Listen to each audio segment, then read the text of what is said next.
All right, everyone. Welcome, welcome, welcome. Yes, yes. Welcome to Beyond Baroque. Welcome to the Wanda Coleman Theater. I'm Jimmy Vega. I'm the interim executive director of Beyond Baroque. I'd like to start by acknowledging Beyond Baroque's presence on the traditional, ancestral, and unceded territory of the Tonga peoples. We acknowledge the wrong done to these peoples through settler colonialism, genocidal practices, and the violent disposition of their land. And as an arts organization, we are committed to uplifting Indigenous communities, their stories, and cultures.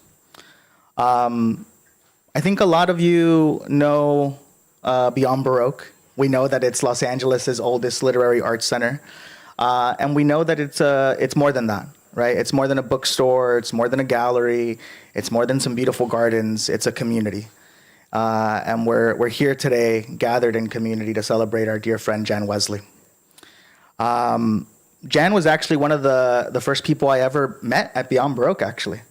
And as many of you know, she was radiant. She had a radiant smile. And she can barrel through a poem like, the best of us. And she really believed in that, right? In community and in poetry.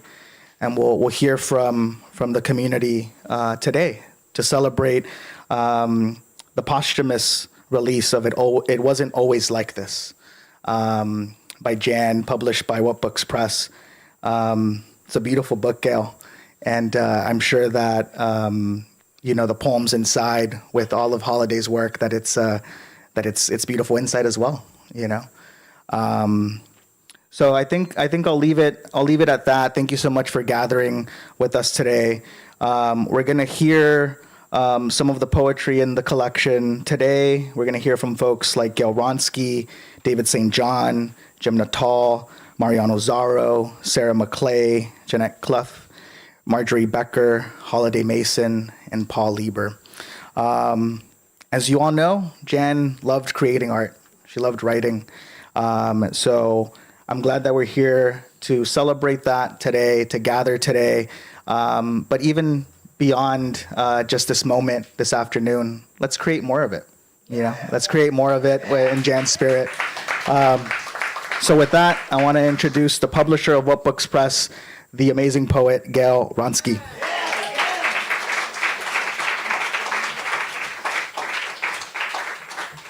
Hi, I'm so glad these lights are still up and I can see people. Feel like I was just here. This is difficult, but it's so important that we're here and that we're marking the publication of this amazing book by Jan. I've known Jan for many years. She was also one of the very first people I met in the poetry community. I guess it was sort of centered around Venice at that point. And I got to know her, liked her immediately. And part of the reason for that is because both of us spent the early years of our childhood in York, Pennsylvania. So we had a kind of, and there's a York, Pennsylvania personality, which is frankness, which Jan certainly had a lot of, and I've got some too. So anyway, and then I got to know her better when I inherited a workshop from David St. John.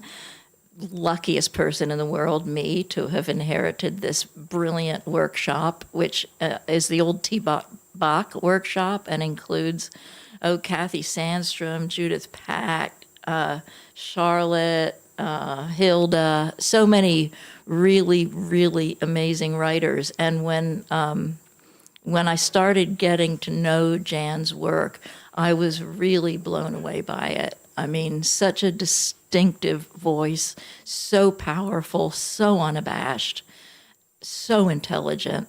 It was always a real treat for me to see what poems she would bring into the workshop. And then she completed the manuscript that would become Only So Much and submitted it to What Books Press. Of course, we decided unanimously and unequivocally to accept the book and publish it. And I love the cover. It's so Jan in a way, There's something like, and the title, Only So Much, it always makes me think of, well, how much can you take? Only so much, right?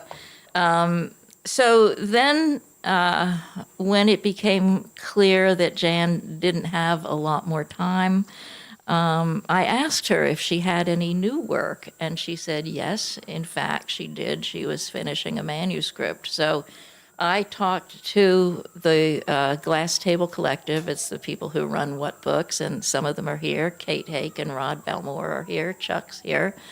And we, again, decided instantly that we would publish the book, sight unseen.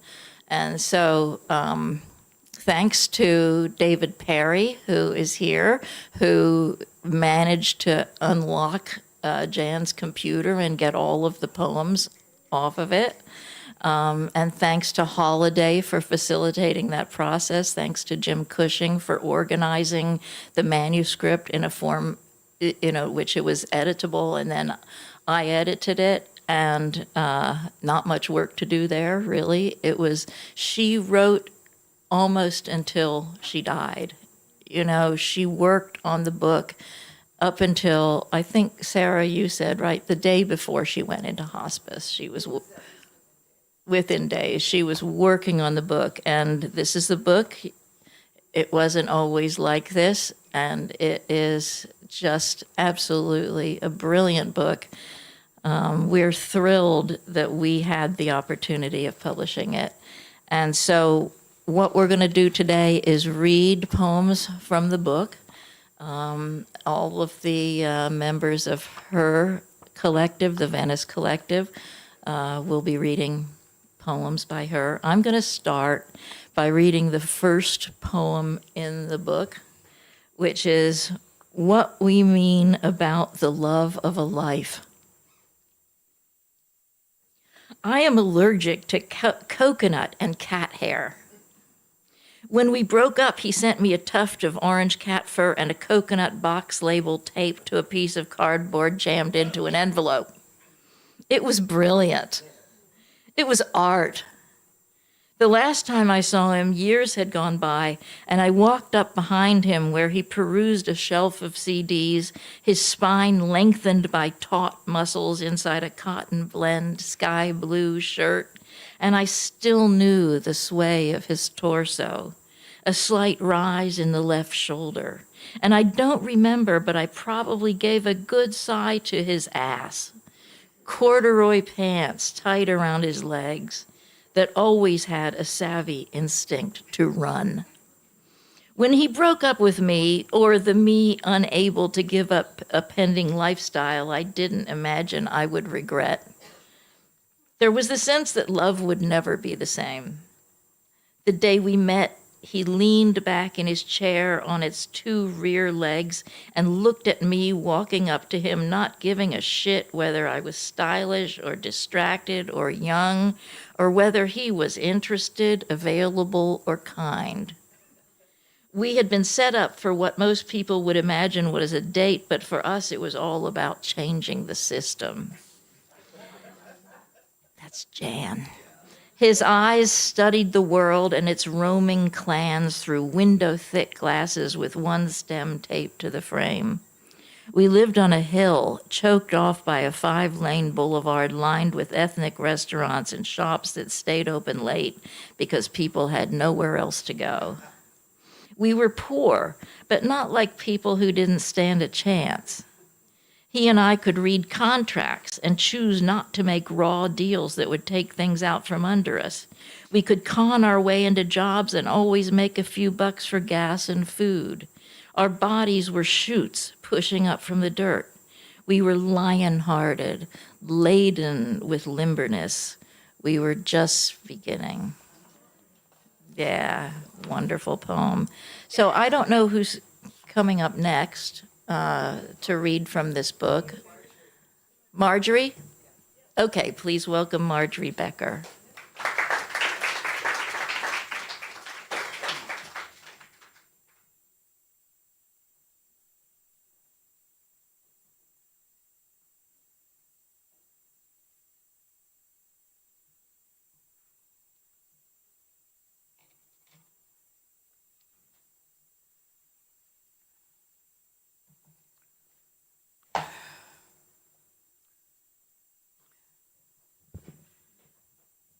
Thank y'all so much for coming.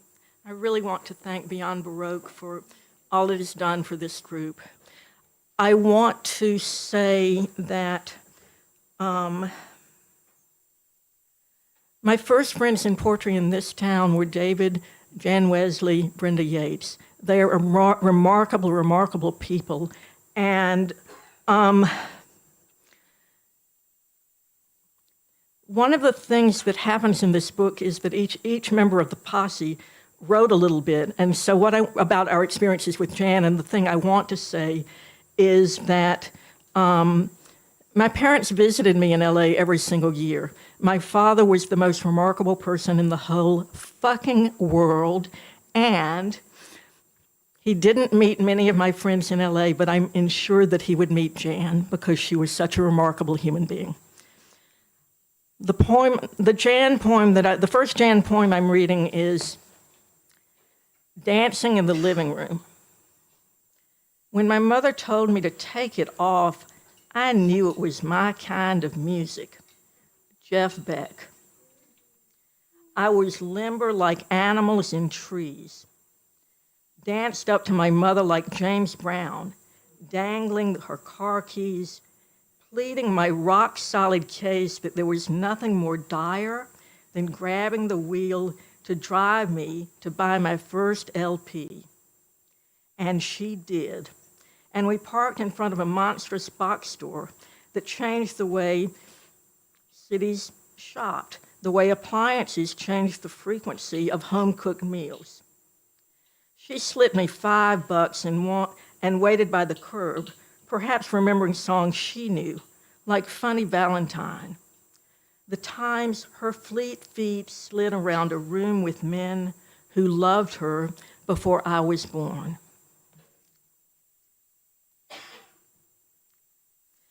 And the other poem of Jan's that I'm lucky enough to be able to read is her poem, Offspring of a Suicide. She was impatient to leave, and I was 19. People eager to say that her disinterest to slide a foot into a slipper or take the mail to the curb was better than the alternative. I knew she was going to take her life. Perhaps miss a stop sign, or fall asleep at the stove. There is tremendous loss in the hills today, thousands of acres of trees and moss and ivy, and deer and creatures smaller than cats. So many people's shelters, sheared from history by murderous fire. There is loss sometimes of music, of geese migrating over the reservoir, but there is also kindness, like her fingers that comb through my hair.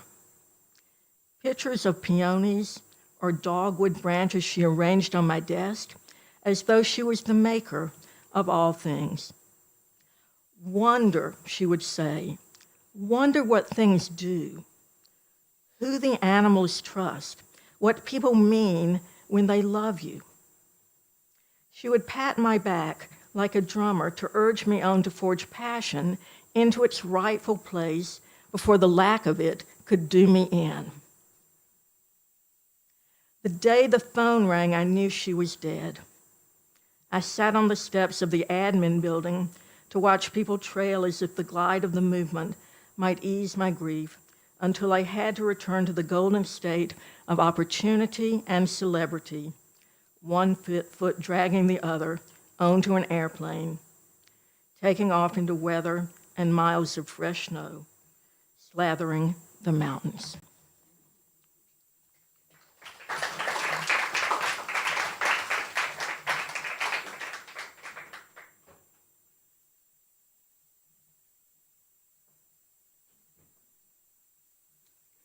Last time I saw Jan Wesley was in this very theater. She was reading with Karin Topal for your book. So in a way, it feels like she's still here. I'm going to read 2 poems. The first one is The Truth About Danger. The truth about danger. Birds know the science of flying. The wind is important. What exhales from blue skies breath skates underneath their wings. No motor, no blades, beautiful music when they call to one another, no grammar, all tone shifts, mother birds gathering seeds, the dull size of the sticks. Tonight, a crow flares and drops below the hood of my car, and my gasp is raspy, wordless, no thumb, no bird cry, no whimpering, just gone.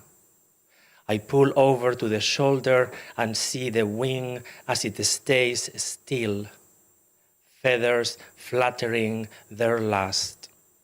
An aging athlete who knows what pain is said, "Everyone has aches and pain. If you don't, you didn't play." And this is not including the animals. It's a very timely poem, not including the animals.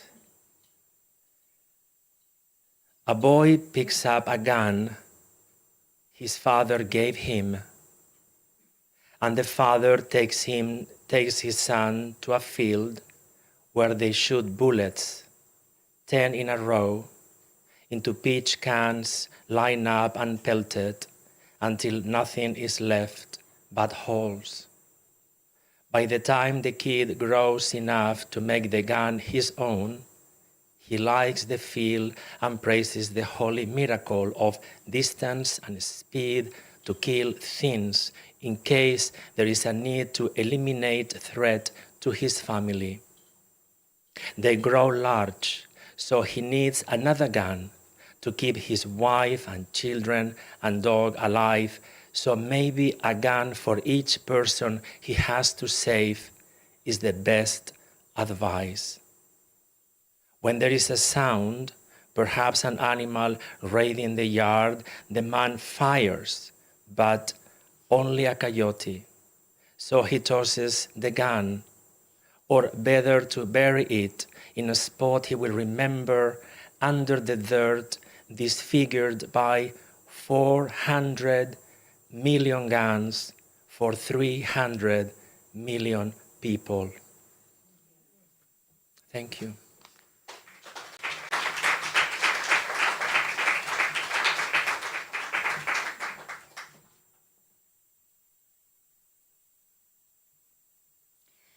I think more than anyone I know, Jan lived life to the fullest. Her energy was just boundless, and her interests were just anything you could possibly name, and she would dive right into them, whether it was photography or skydiving or fast cars or poetry or music. She would just put her whole self into it. And she was so generous and always so bright. The first poem I'm reading is Importance of Place, and leaving it at that. There are things I never say, and then some days a desire to spill the messy glut of dramas you left me with boils over. It went beyond giving up the house on Sherman Canal with Judy Collins' face on the wall up against the deck, painted by a man captivated as he put her in that place, her blue eyes like a blue underneath ice, and hair swept away from her face, and quiet, and lips that let go of the music like a slow draw of silk from her mouth. Life mocks us, claiming it could be worse, or you did the best you knew. Tedious cliches like fingers sunk in cement, and the days you grabbed my hair, the slap from ear to ear that burned, during days you rocked me out of our small boat into the shallow water of the canal, where you wanted me to believe we lived in Venice, Italy, rather than the blip of land a mile from the Pacific Ocean. I should have known our world was wrong when we raised havoc instead of kids. And me a fool as I wallowed in shame and surrendered to joy. When I called you one night, wondering if you'd be home in time for dinner and maybe a movie, a woman picked up the phone and asked me who I was, and I said, wife, as though that could mean what I thought it could mean. I began to prowl around our home, the one after they took out the Judy Collins place, to know that you were gone, as if I could rearrange the unusable space you left inside. It was spring, and nasty moss had grown along the patio, where I discovered relief in having left it at that, where you would come toward me with some kind of odd embrace to remake me, to paint me into a corner of the railing and sigh, you are so beautiful. And I'd say, you don't know love at all.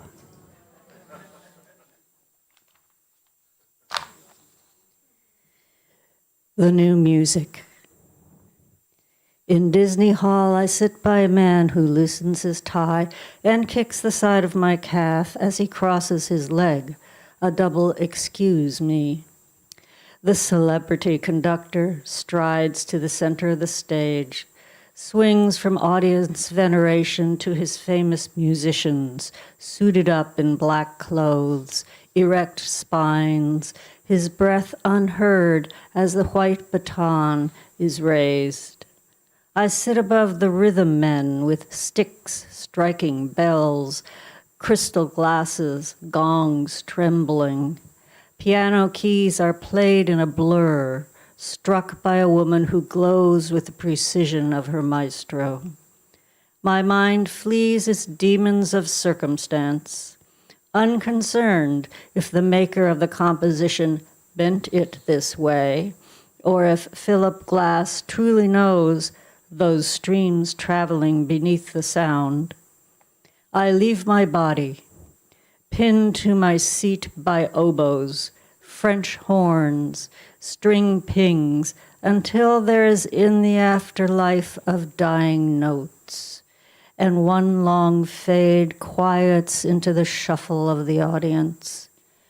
His and my thighs uncrossing, players sit poised in atonal sheen, the instruments down, and our altered selves surge with surprise, applause until we rise up gleaming.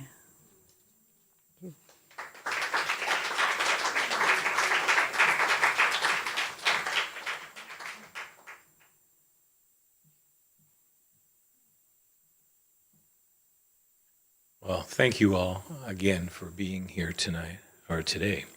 A lot of people, when they think of Jan's poetry, they think of skydiving and this rush through the poem with power, and also, as you've heard, relationships, and family. But another side of Jan's poetry that I think we should pay a little closer attention to is the way she was such a keen observer of nature. And it doesn't come out a lot, but it does come out. And I chose two poems from the new collection that kind of highlight that. This one's called Atmospheric Rivers. The sound of electricity hums after the rains in this deviant winter, drilled by jackhammers of wind and chill that fire tiny needles at the eyes. Avalanches of water change into snow on distant peaks to meet a glistening horizon and a blimp airship of quiet cruise as it glides over celebrations of the new year. Forecasters bemoan the unrestrained cold, our bodies tossed under comforters, feet in socks on hardwood floors, landslides invading our homes. I make a breakfast with a basket of pastries on the side to soothe fear and dread, the walls of windows peeking onto a hawk, enviable in its flight, a week of downpour filling up empty riverbeds. Brooding overcast surrounds me where I step out to weave through odors of the aftermath of rain, a relief that feels like the touch of a lover's skin. And again, I care for others better than I do for myself, a sacrifice that might get me into a heaven I don't believe in. Believing in the sky, my hands are nervous in my pockets, and I stop short where a coyote stares at me, gazing back at him. I speak as if we're friends and say, "The hills have water now. You will find food." And he comes close enough to lick my hand until we remember who we are. I assure him, "We can protect life. I will plant vegetables and peonies for the spring."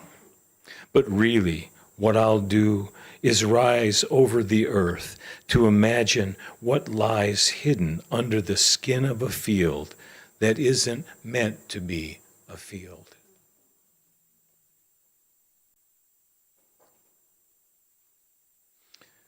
And this poem's called A Find. So I want to take this walk, see, where the earth is en naturel and traces of people are hidden like lost quarters, a torn corner of a scarf. I tell my longtime guy who walks with me how we could just keep going beyond town where mud, muck, and trees inspire wanderlust, a meeting of eagles and sky. We stroll with hip bump and swerve, cruising past a cafe, lost to the days we met, our plates untouched. People in shorts and skimpy shirts in this heat scurry by, and I ask if he hears the city's pain as it mourns the empty stores, eyes shaded by our hands to peer at what we have lost.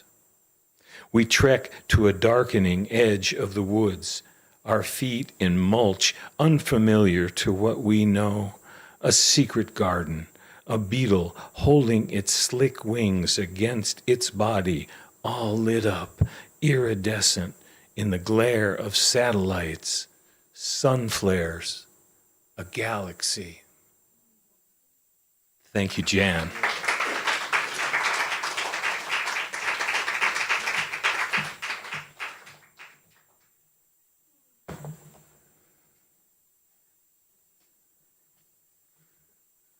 Envy. There's a cleaving along the coastline, a couple walking past the waves with lifetimes of evolution scrolling between them. Their eyes track the dented cove where dogs mangle snakes of seaweed, quivering snouts drag a slab of driftwood beneath cliffs, its soil withering and erosion at alarming rates. The woman's neck loosens and her hair falls onto the man's shoulder, the couple nuzzled for warmth. I watch their mouths speak without bicker, words uttered from one mouth that recognizes the other. A dozen surfers hike out of the ocean in SEAL suits. The couple walks to the wooden stairs, to the road, where stretches of cars wait along the deadly coast highway. She chatters close to his ear, and I hear my lover's ambush this morning, a desire to change our course that no longer recenters itself. We've surrendered to the damage between us. Those echoes that people who love do not become silent. And yes, it's true, I have. I follow the couple along the shoreline, stones broken underfoot, fumbling for my keys where so many SUVs are loaded like they've taken in salt. The couple brushes sand from one another's flesh, lovesick and fogged. In a stream of the feverish breath, they disappear into. She was a fan of Dennis Johnson. I guess everybody knows who Dennis Johnson is. Just to let you know, when I first read you, I couldn't get my mouth around your quagmire of words. But I clawed my way through your books, and weather turned crazy in ways that bring up gush of soil, earthworms, explosion of cicadas after dark.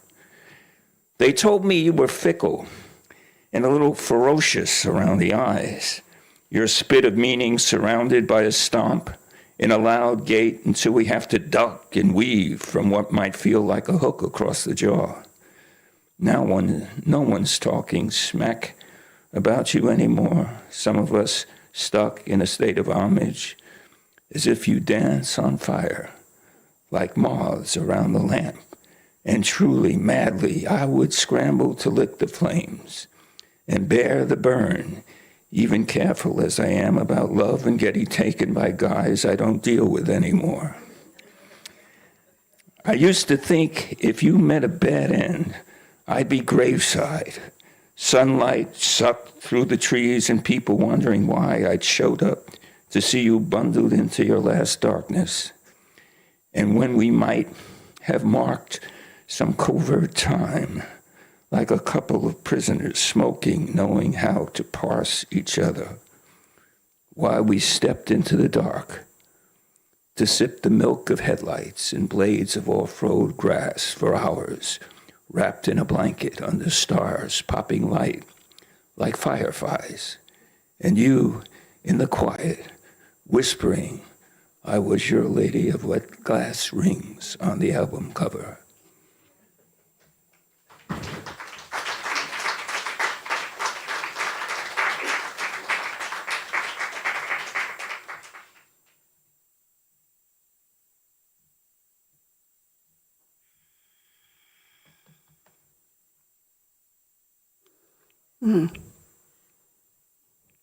Well, the poems certainly speak for themselves, but the community, this was a group effort. So many people put in time and energy, and to me, it's like there was a little visit of Jan in each one of us that brought forward our efforts. A lot of people. And that's how she was, like a golden kind of web. Okay.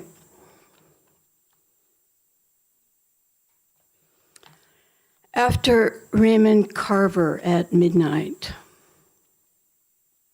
the darkness felt like a hood, and the moon fell behind a cloud.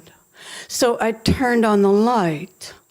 We had been drinking scotch on the patio until loping to bed to be able to get up for work, and he drifted off to sleep. So I hung up my clothes and spotted my flesh with face cream from a company in Germany, swearing, I'll look 100 years younger for another 100 years.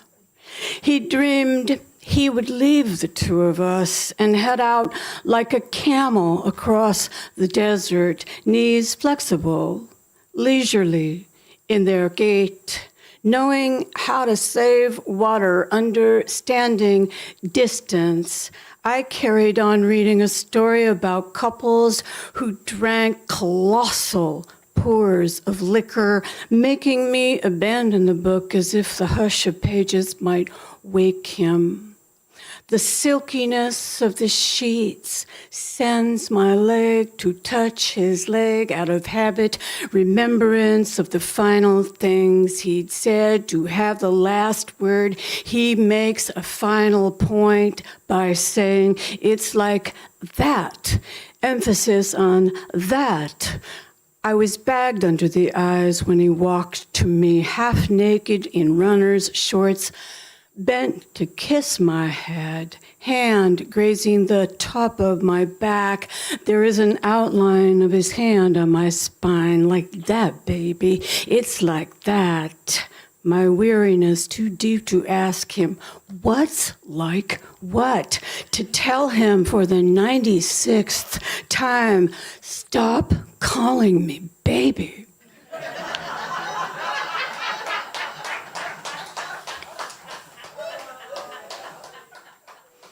There's Jan, right? Fucking stop calling me baby.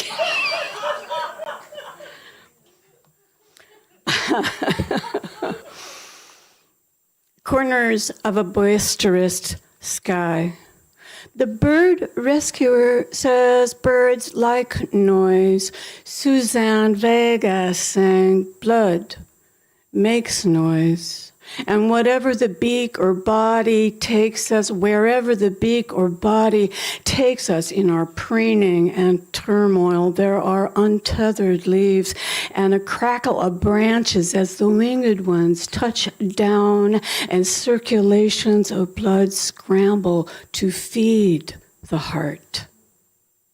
I never remember if people in a dream make noise.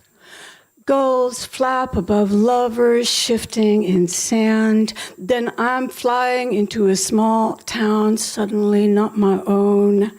I mistrust an unfamiliar couple waving wildly. Then I'm stepping inside as I get quickened from sleep. The bird lady is named Karen, and she opens rooms in her Victorian house. Its walls of pigeons, finches, and doves in cages stationed like furniture all the way up to the eaves. I lean close to the bars where birds fold their heads under damaged wings, and when injuries heal, she tosses each bird back into the sky. The night takes the sun away, hangs itself over the chatter of traffic, sky-high eucalyptus trees sighing like slow fans, and I dream I am deaf.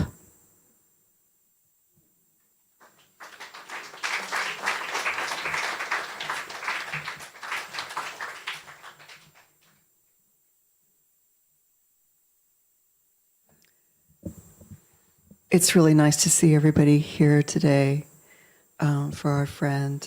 I love how the cover of this book is so vivid and vibrant and fierce and dark, which feels like the poems inside it.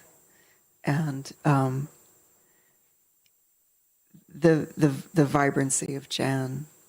In some of these poems, I had the feeling that it was almost as though Jan was writing us letters from the other side about some of these last weeks and months, you know, what it was like to be in this kind of ferocious interior, fearless about what was happening, unflinching.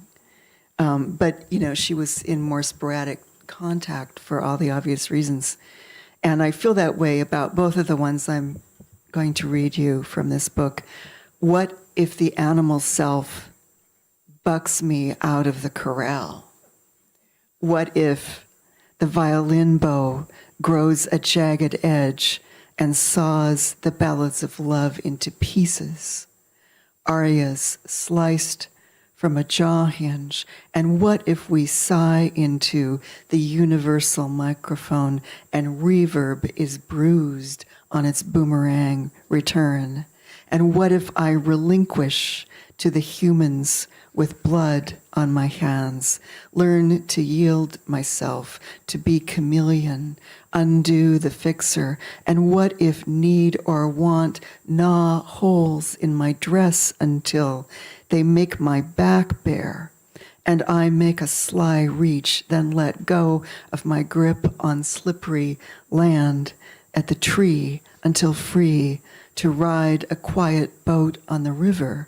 And what if new words beneath the body to change direction to what was love and what used to hold me wrapped under a blue moon?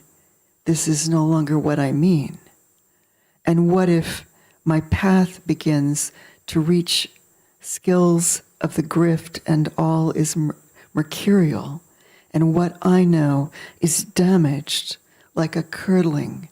And what if I drink tea instead of sucking the mimic of poison?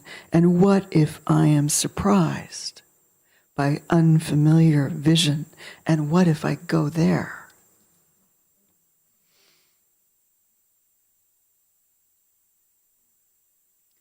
And there's this great formal restlessness still going on, and even in these poems. This next one is a prose poem, but those of you who've ever tried abecedarian poems where there's an organization by the alphabet will recognize the way she's working that impulse into this other form. Regret is like sawing wood with a spoon. It begins with an epigraph from Sonia Sanchez. Sometimes after midnight, I am tired of it all. In the middle of the night, when drugs and counting backward don't work, I come up with new experiments to drive insomnia back into its cave. The new thing that came to me one chilly night during June gloom, when the rest of the country was slush in summer heat and rolling in the grass, perhaps smoking a little, was to blurt out words in a stream, starting with A and moving through the alphabet, avoiding sentence sense that makes order of this life.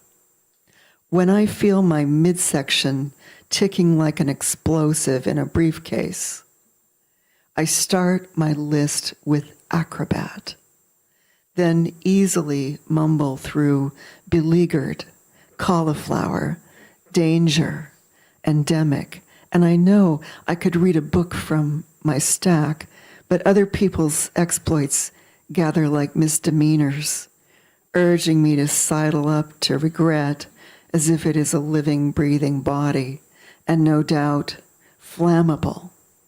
Maybe I should live in a geodesic dome, remain a hellion as I sit up to slap a mosquito, blood ticking onto the sheet, and for days it will irritate me. Deep breaths and mantras, then nothing but jags of longing for the keyboardist who lounged around after we had sex from one century to the next on New Year's Eve, 1999, 2000. But the misery of recall is lousy in bed, and now I can't drift off without knees behind knees, an arm across a torso. By 2 a.m., I hate to be a naysayer, an outcast, this night porous, like quiescent water slipping from skin, when there is the middle of a drift into a doze and hasty pace into relinquish, stun gun, talisman, as I listen to the cars race along the boulevard with a leap into animal counting, but worry about them crossing the road. My mind undulates between victory and regret about not driving into good, clean living. Exasperated. I didn't dig in my heels or steer the wheel into the skid, rather than yaw and zigzag into the guardrail. Mind churns, guilt, retraction, eyes open, activate, biosphere, conscience.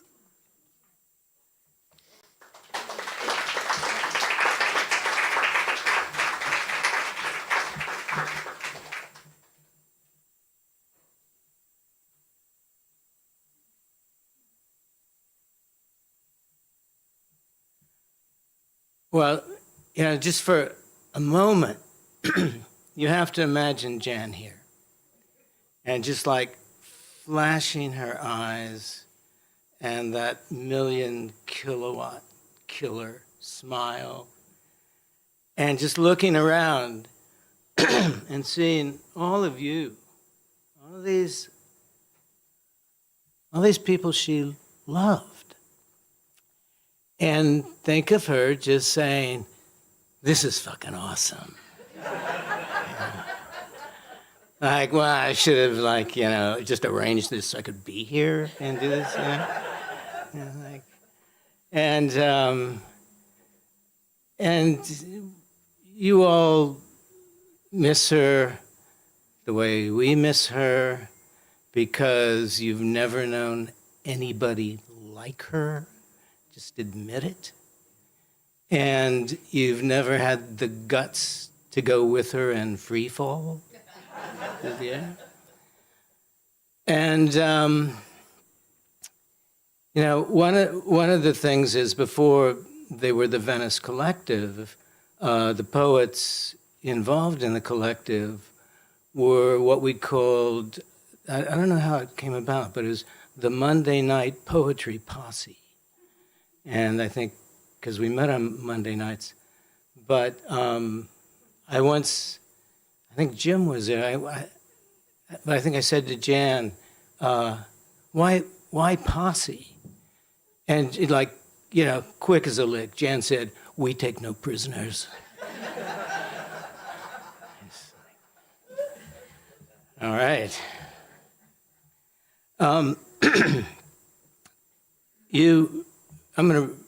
The two poems I'm going to read, the first of them, you've already heard some of the poems concerning her mother.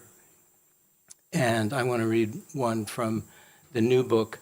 But I also want to repeat again how astonishing this book is. Only so much. And how much we owe Gail, and what books. And it's just to have Gail and Chuck and the community of the Venice Collective all reminds us that we get to know people, not just each other, but people like Jan, who after 20 years as a film editor decides, I'm going south, and writes these extraordinary poems.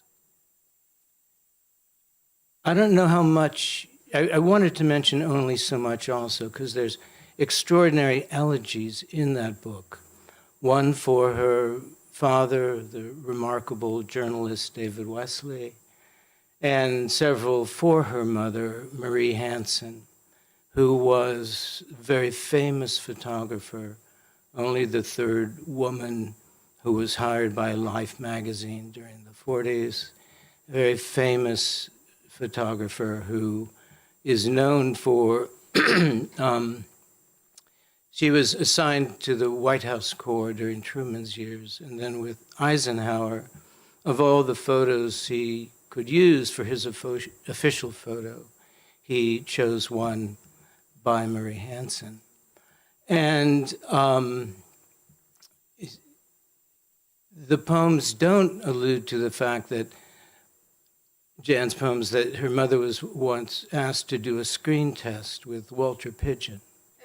And this footage apparently still exists of her kissing Walter Pidgeon.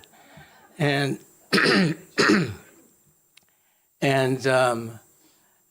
they offered her a contract.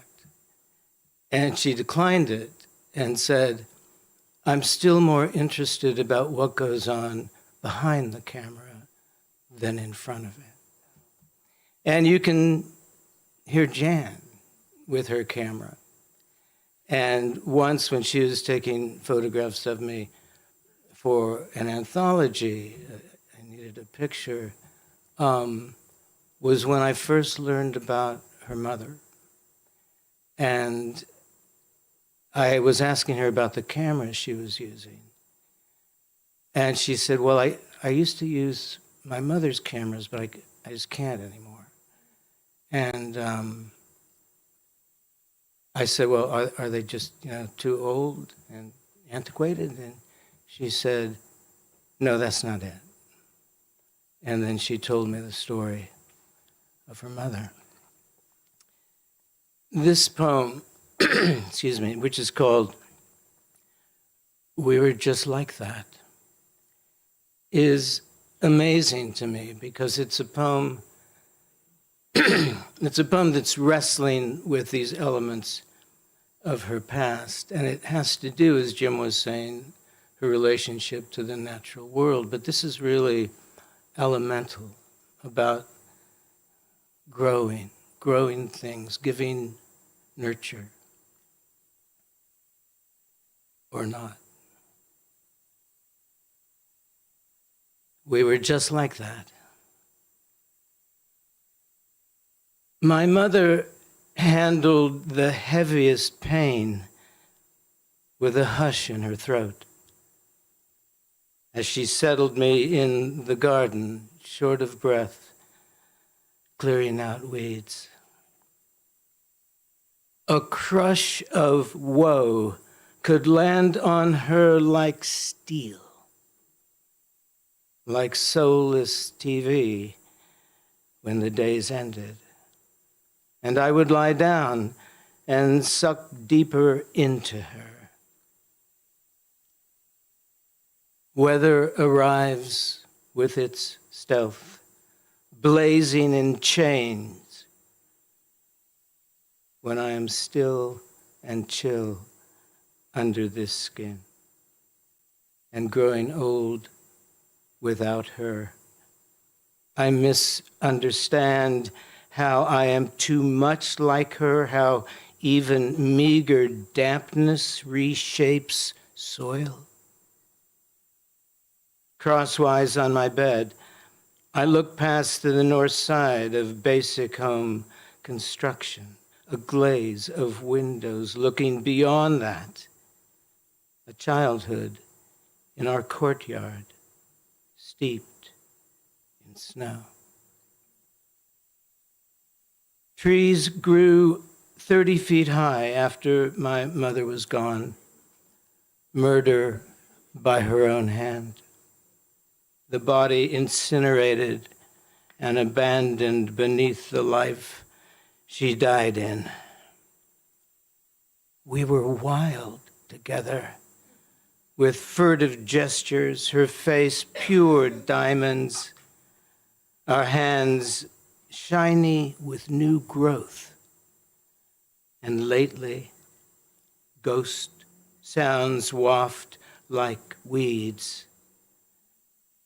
The dark air grazed in a bite and exhale of her or its own breath.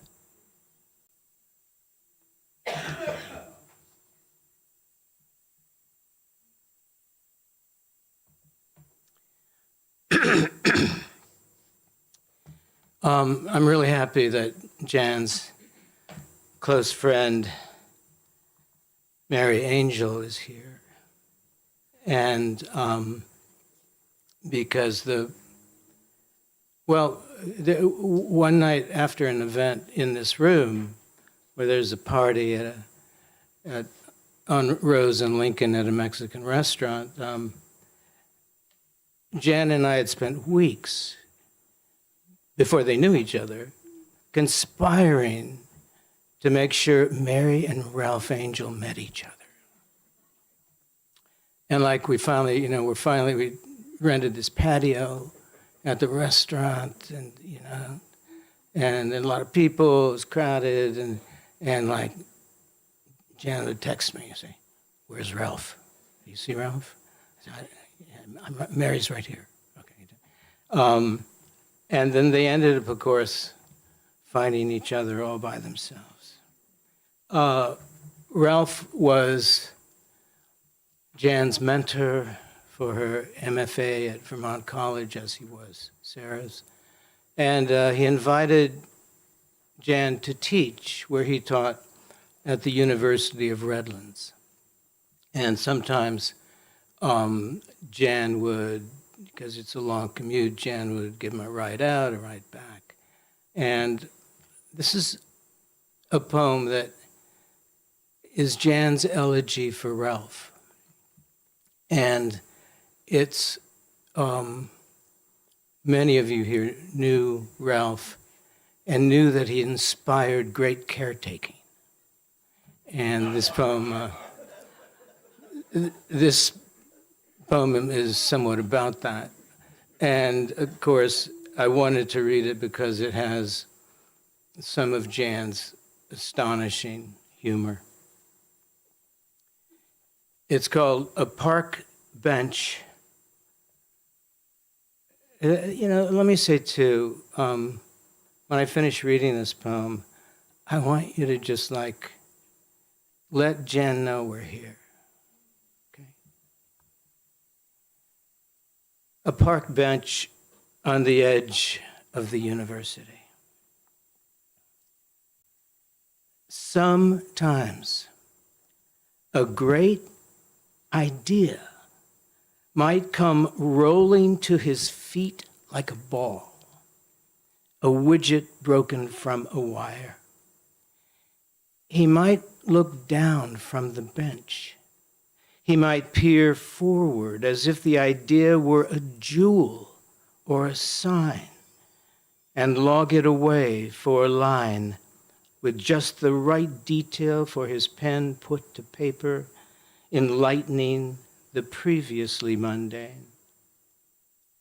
Always autumn when we sat listening to birds, and sometimes a student drifted by, his head lowered to his chest, and the boy might nod the way men do, and he'd nod back like a secret handshake. Or maybe he'd send a question to me like, "Who is that? Your student or mine?" And I'd say, "It's Ray." He'd say how the kid would walk through a symmetry of roses to write of beauty and would brave the thorns to get to the petals. His eyes radiated the palest blue, and women snuck glances, me facing some chick's good-smelling hair tangled with mine as she'd close in to ask, "You know him?" And sometimes, yes, or silence to help them imagine. In 1907 hallways, kids looked at him like seeing stars, his collar up in muted sweater and always a shave, his students edge of their seats waiting for him to lope into the room and speak, "Hello, let's read some poems." The days I'd drive him home first to his desk to drop the day's papers laid open like a woman unfolded. I'd hand him tea. The quiet jazz of Bill Evans, especially Bill. Daffodils splayed across the antique table. Always flowers, as he'd push off his loafers and lean back to sink into a wing-back chair. Evening coming in like fog. It was time. I understood time when he didn't. And I'd descend to the street, leave him to feel the warmth of Darjeeling tea, to settle into himself, into his mysterious, mischievous, most days, harmonious life.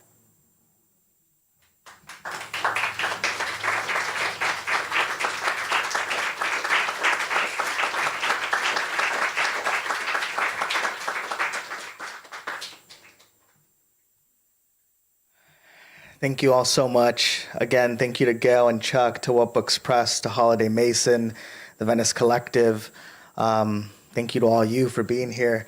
We have a nice reception out in the Poets' Garden. Please join us in community to remember Jan. Thank you.